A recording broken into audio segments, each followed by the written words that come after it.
పంట నష్టంపై తెలంగాణలో political war నడుస్తోంది. రాజకీయ పార్టీల మధ్య డైలాగ్ వార్ కంటిన్యూ అవుతోంది. పంటలు దెబ్బతిని రైతులు ఆందోళన చెందుతుంటే కాంగ్రెస్ నేతలు ఢిల్లీ చుట్టూ ప్రదక్షిణలు చేయడానికే సరిపోతోందని బీఆర్ఎస్ విమర్శించింది. పంట నష్టంపై నివేదికలు వచ్చాక పరిహారం చెల్లిస్తామని చెబుతోంది కాంగ్రెస్ పార్టీ.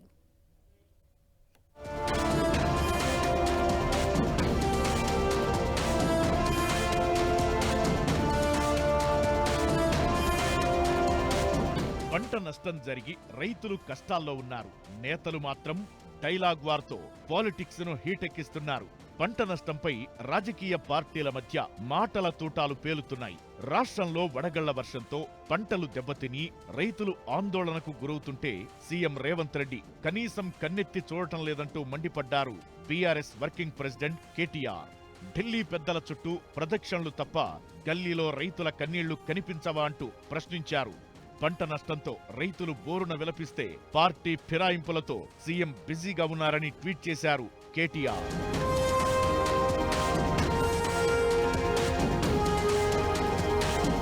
అకాల వర్షాలు, వడగళ్ల వానతో నష్టపోయిన ప్రతి రైతుకు 10,000 రూపాయలు ఇవ్వాలని డిమాండ్ చేశారు మాజీ మంత్రి నిరంజన్ రెడ్డి. కేసీఆర్ ను బద్నాం చేయడం మానుకుని రైతులను ఆదుకోవడంపై దృష్టి పెట్టాలన్నారు. పుట్లధాన్యం పండించేటువంటి రైతులు ఆ పంటల్ని జీవాలకు మేపాలంటే ఎంత బాధ, ఎంత శోకం, ఎంత వేదన ఉండాలి రైతుకు. తన కళ్ళ ముందే తన పంట పోతా ఉంటే ఇన్ని జరుగుతున్నాయి. మీ అధికార పార్టీ ఎమ్మెల్యేలు కానీ మంత్రులు కానీ కనీసం సందర్శన చేసి రైతులకు సాంత్వన కల్పించేటువంటి 4 మాటలు మాట్లాడి ధైర్యం చెప్పి పని ఒక్కడైనా చేస్తున్నాడండి? ఏం జరుగుతుంది రాష్ట్రంలో? అసలు రైతులు పట్టించుకుంటాడు ఎవడు ఉండడా? మేము పోయి మాట్లాడితే రాజకీయం చేస్తామంటారు. మీరు ఉన్నదెందుకు అధికార పార్టీ? ప్రతి ఎకరాకు నష్టపోయిన ప్రతి రైతుకు, పంట వడగళ్ల వానతో నష్టపోయిన ప్రతి రైతుకు 10,000 ఇవ్వాలి.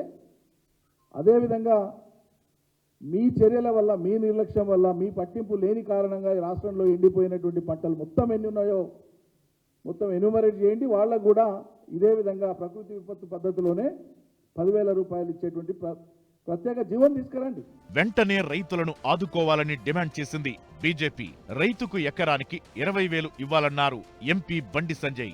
రైతును ఆదుకునే విషయంలో ఎన్నికల సంఘం అడ్డుకోదని, అందుకు తాము కూడా సహకరిస్తామని ఆయన స్పష్టం చేశారు. వల్ల తెలంగాణ రాష్ట్రంలో వివిధ ప్రాంతాల్లో రైతులు పంట నష్టం జరిగి ఇబ్బందులు గురవుతా ఉన్నారు. ఇవాళ ఆపదప్పుడు వచ్చి చూడడము పోవడం తప్ప గతంలో ఉన్నటువంటి టీఆర్ఎస్ పార్టీ ప్రభుత్వం, అప్పుడు ముఖ్యమంత్రి పంట నష్టం జరిగితే రాడు, ఎక్కడో ఒకడికి వస్తాడు.